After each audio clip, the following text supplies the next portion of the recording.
guys, welcome to Taste to Explore. My name is Darlene, and today, my friends, we are making Pastillios. Now, depending on what country you're from, some people call them empanadas, or you can call them Pastillios. However you want to call them, they're the same and they taste delicious. But of course, everywhere makes it different, and today I'm going to show you how to make it from scratch using annatto seed oil, which is going to give it a nice orangey base to it. Now, of course, you can buy this already pre-made in the frozen fruit section of your supermarket. They come in about 10 in the pack, the disc, and they're usually either white, which is all flour, or the orangey one, which is made with a little bit of annatto seed oil in there. Today, I'm going to show you how to make the annatto seed oil in there, and then we're going to fill it with some beef and cheese. Perfect appetizer for the holiday season coming, or whenever you have a gathering, or if you just want to have it for lunch, something light to eat. It is delicious. So, now let's begin. I'm going to show you how to make the dough part first. Okay guys, now let's begin. Now right here I have a cup of very cold water with some ice, and we're probably going to be needing about 8 to 10 tablespoons. Right here I have 1 stick of butter that's chopped up in pieces, unsalted. Then right here I have 2 tablespoons of shortening. And both of these need to be chilled. I had them in the freezer for a good half an hour to an hour, and you're going to want to do that because they need to be very cold. I have 1 whole egg. I just have some flour for dusting on the surface. 1 teaspoon of apple cider vinegar. And right here I have 3.5 cups of all-purpose flour. And then I'm going to have some salt, and then that's it. That's all you're going to need. Okay guys, now let's begin. Now first I'm going to be putting in my flour in my bowl, and I have put about 2 teaspoons of salt. You're going to want to make sure that you put enough salt to give your dough some flavor. What you want to do next is we're going to mix in our fats first. So we're going to take the butter that's frozen, and we're just going to put them in here, and it needs to be very chilled, and your shortening. You can crumble it up with your hands, or you can use a fork or a pastry device. This is a pastry mixer, and you can just mix it through until all the butter and shortening is mixed in. So I finished the rest with my hands, alternating with my fork and my pastry cutter, and you're gonna feel that it's not exactly you're gonna feel that the butter is just like peas, like little crumbs of peas. We are going to put in our egg, and we're just gonna do it. And I'm actually gonna mix it in with vinegar and the annatto seed oil. I'm just gonna put all of it in. It's gonna give it a nice orangey color, and make sure that you're careful with your clothes, because if annatto seed gets on you, it's going to sting. Make a small little well, and we're just gonna put it in the center. Okay, then with a fork we're just going to mix a little bit through, pushing a little bit more in the well, and keep on mixing through. And then that's it.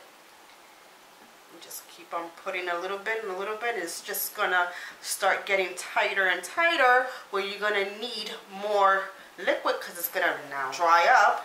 The next ingredient in. Now I can use my hands. Make sure you don't put the ice. I just put in 1 tablespoon. And I'm going to put another, and then just work it there. Just have a little patience, and it's going to come through very shortly. After the water, you see how everything is pretty much forming? You can stop right there, And we're going to start working it on a clean counter now. Okay, using a clean counter space, we're going to be putting some flour. Sprinkle generously because we're going to knit this right here in the counter surface. Don't get panicky about this homemade from scratch Picadillo dough. I mean, it looks like it's a lot, but it's not.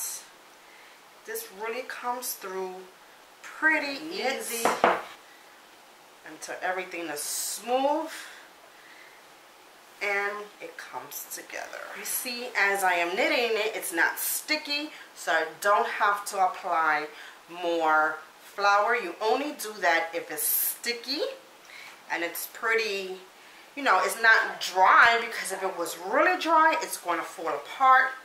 It's just right on for just 7 more minutes. So right now, it's good to go. It's worked really well, so I'm just pounding it down, try to make it into a disc. Forming it. So right now, what I'm going to do is, I have some saran wrap, and I'm going to wrap this up to sit, chill out, and relax in the refrigerator. And it's going to firm up in the refrigerator for 1 hour, or you can leave it overnight. Guys, now let's begin.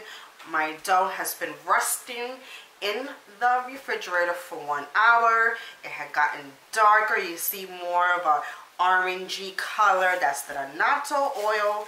That's what it will do. So right now we're just going to open it up. We're going to dust our clean surface. Please make sure that your hands are clean, your surface is disinfected. I mean, that is the way to go, to make sure everything is nice and clean. Alright, so we're going to dust it just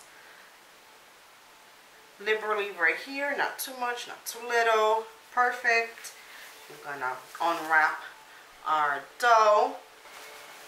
And on top of our dough, we're just going to sprinkle some flour, some more flour. We don't want it to get sticky. We don't want it to get stuck on the surface or stuck on your rolling pin.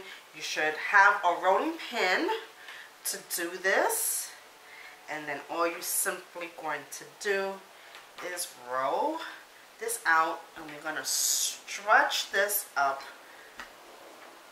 so that way we can start forming our disc. Alright guys, so after you stretched out your dough to an even thin layer, and you don't need to measure precisely the measurements, you just need to go as far as your dough will allow you.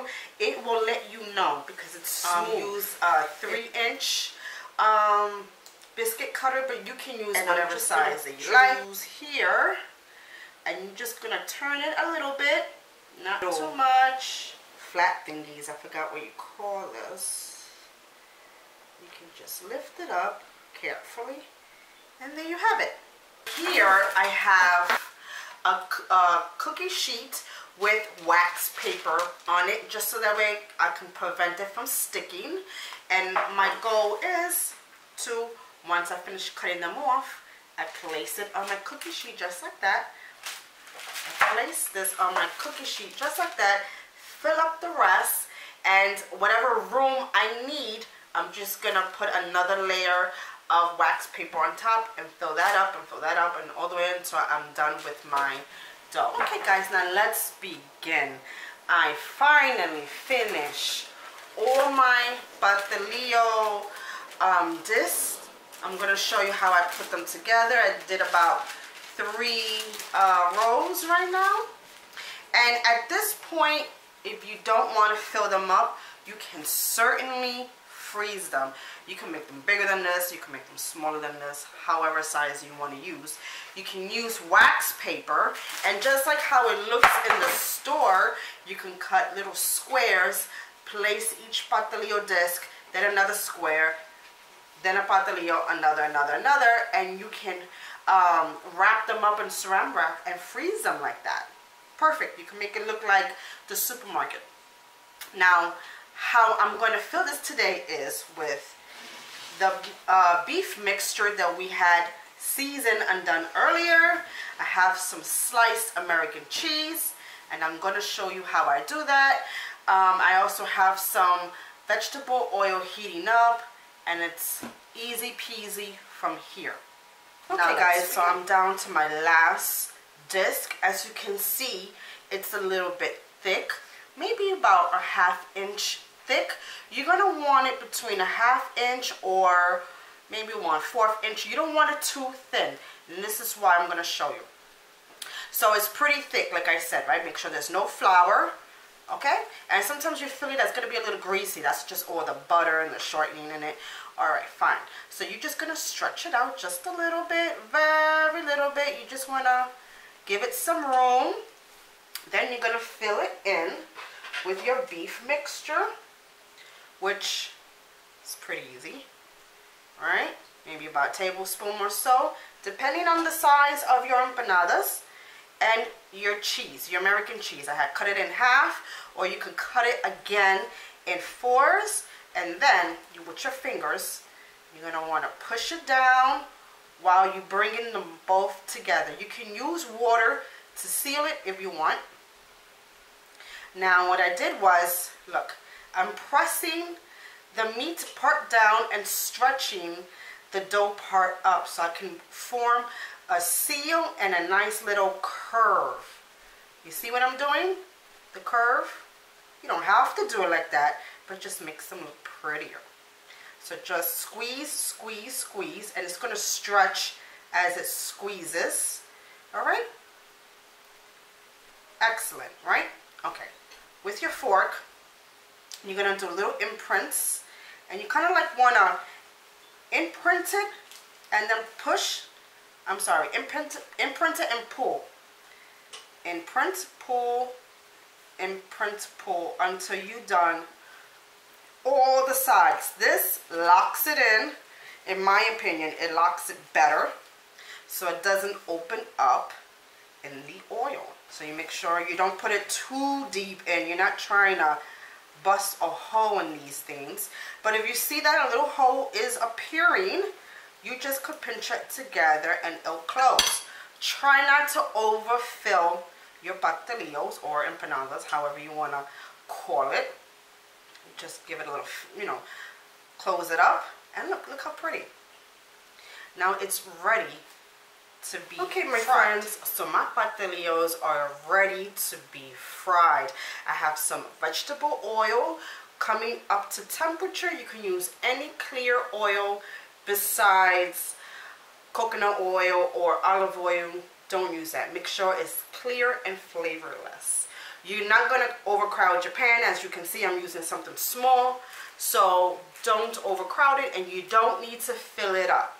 It should just be almost like shallow frying, but just a little bit more. Make sure that your oil is nice and hot, and this will be done quickly, and be very careful because the oil is hot. And here we go. So I'm just going to put 4 in here now. And this will take no time to cook at all. I would say about 30 seconds each side. You're just looking for a nice golden brown color. My last 2. And I'm putting it on paper towels. So you make sure you do that just to capture the grease, so it could remain crispy and not get soggy. Alright guys, here you have it. Our homemade pastillios are done, and I can't wait to take Alright guys, so leave me a comment below on anything that you would like me to make for this holiday season. Until next time, my friends, make this and I'll see you again. Take care. Bye bye.